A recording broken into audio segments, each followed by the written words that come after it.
අපි යම් අරමුණක හිත බාහිර කියන්නේ හිත තැම්පත් කරගත්ත කෙනෙක් නෙවෙයි බුදුරජාණන්සේ කමටහන් ගත්ත කෙනෙක් නෙවෙයි මේ දෙන්නේ අමුවේ. නමුත් අපි භාවනා කරන යෝගාවචරයට දාලා කියනවා අපේ හිත අපි අරමුණක තියාගෙන ඉඳ දාන්නවා. ඒක තා ටිකක් විස්තර කරනවා නම් හිතගෙන ඉන්නකොට කොහෙද අරමුණ තියාගෙන ඉන්නේ කියලා දාන්නවා. ඉඳගෙන ඉන්නකොට කොහෙද භාවනා කරන්න ඕන කියලා දාන්නවා.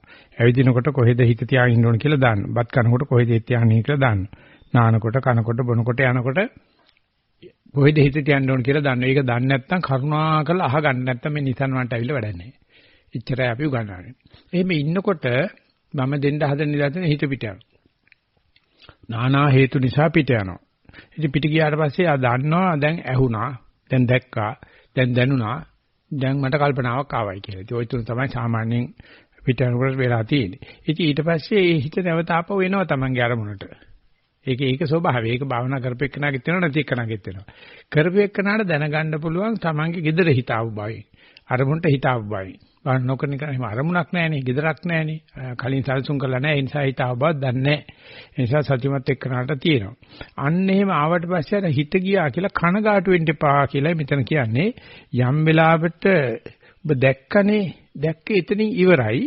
ඔබ දැන් අරමුණේ වැඩ කරන ඵලයක්. එදි කියයි කියලා පශ්චාත්තාප වෙන්න එපා. දැකලා ඒ අරමුණේ ලොල් වෙලා එතන හිටියයි කියලා අභිරමණය කරන්නත් එපා. එතකොට අභිරමණය කරනකොට ආපහු එන්නේ නැහැ අරමුණට. අරමුණට එන්නේ ගොඩක් වෙලාට හිත පිට ගියා කියලා කනගාටු වෙනකොට මෙන්න මේ කනගාටුව තමයි සංසාරේ බඳින දේ. පශ්චාත්තාපය. දුක. මේ තමයි පව කියලා කියන්නේ. මේ තමයි බය කියලා කියන්නේ. ඉතින් පිට ගියා තමයි ඒකේ එතනින් ඉවරයි. ඔබ ආපහු අරමුණට හිත ගනින්. ඕක නොසලකා ඉන්න පුළුවන්කම සදාචාරවාදියා තමයි මෙතනදි විරුද්ධ වෙන්නේ. එයා හිතනවා හිත පිට ගියාම අරමුණෙන් පශ්චාත්තාප වෙන්න ඕනේ. පශ්චාත්තාප වෙන එක තමයි මගේ යුතුයකම. ඒක තමයි බයලජ්ජාව. ඒක තමයි ඉන්දිය සංවරය කියලා. ඒ හිත පිට යන අරමුණ අතහැරලා හිත ඇවිල්ලා අරමුණේ ඉන්නවා. ඒක තව තහවුරු කරගන්නත් නැහැ. ඒ තහවුරු කරලා නැත්තේ ගුරුවරයාගේ වැරද්ද නිසා. ගුරුවරයා කියලා දෙන්න ඕන ආවෙලා අරමුණ තහවුරු කරපෑ. ඒතකොට මේ පව් හොදාරිනවා.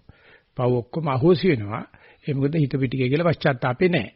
ඉතින් ඒක නැතුව ආපු අරමුණේ, gedara ආපු අරමුණේ, අරපු අරමුණ පිළිබඳව හොඳට නැවත හොයලා බලලා ඒක මං ආපහු හිතපු තැනමද සතිය පිහිටි කියලා දන්නවනම් අර පිට ගිය එක පිළිබඳව පශ්චාත්තාපේ නැහැ. ඉතින් ඒක මොන තාලෙන්වත් බාහ්‍ය තේරුම් ගත් එක පුදුමයි. බුදුජානක ඉච්ඡර ප්‍රසිද්ධව දැනගෙන ඉඳපු කාරණාවක් වෙන කිසිම කෙනෙකුට දන්නේ නැහැ. පස්සේ ආගම ඇවිල්ලා ධර්මයේ යටපත් කරලා හිත පිට යාම පිළිබඳ පශ්චාත්තාපය තමයි පුත්තජනයා කියන්නේ. කරන කඩප්පුලිකම් ඔක්කොම කරනවා. කරලා ඒක පිළිබඳව පශ්චාත්තාප වෙනවා.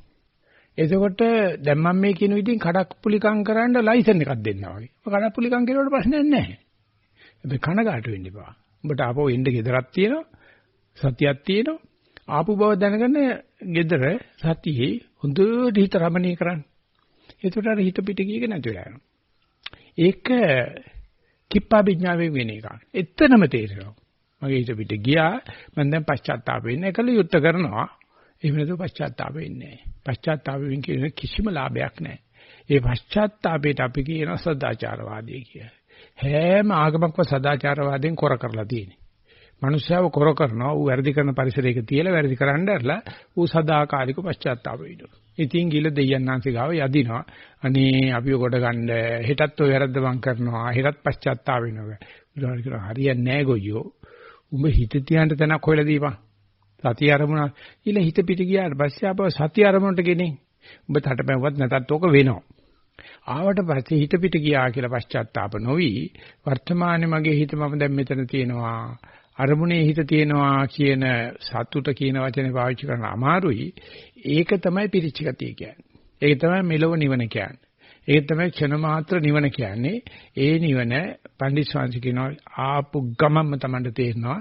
දැන් මම නැවත ගෙදර ආවා, පිරිසුදු තැනකට ආවා. නමුත් අභාවිත මනසක් ඇති කෙනාගේ, කමඨාන සුද්ධ වෙච්ච නැති කෙනාගේ හිත පිට යෑම පිළිබඳව පශ්චාත්තාප වෙනවා සංසාරේ කොක්ක. ඒ සංසාරේ කොක්ක එයා ඒ වෙලාවේ ගහගන්න එකක් මිසක්කා පරණ කරන කර්ම නිසා වෙන එකක් නෙවෙයි.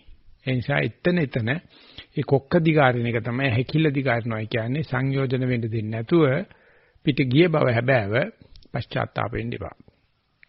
එමෙතන තමයි හොඳ වැඩක් කරුවයි කියලා ඒක ගැන කල්පනා කරලා ආඩම්බර වෙන්න එපා. ওই පශ්චාත්තාපය සහ ආඩම්බරේ දෙකම මනාපමනා පැති කරලා කර්ම රැස් කරනවා.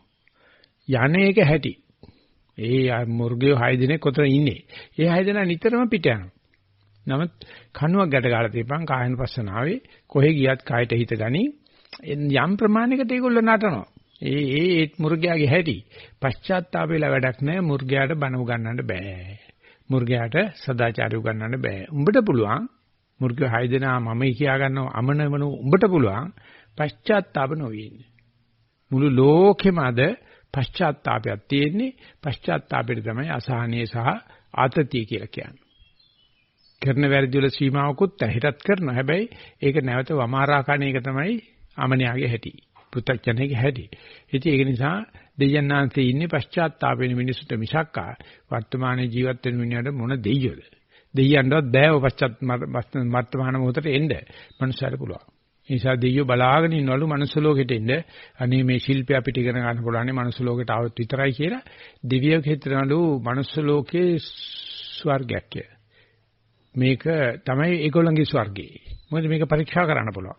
හිත පිට යන පශ්චාත්තාප වෙන උදම්මන්නේ හැම වෙලාවකම Taman ගැන මධ්‍යස්ථ අරමුණට ඇවිල්ලා උදාසීන අරමුණට ඇවිල්ලා ගිය වෙච්ච එක ගැන පශ්චාත්තාප නොවී සිටීම. එහෙම නැත්නම් එයින් නොවෙනවා.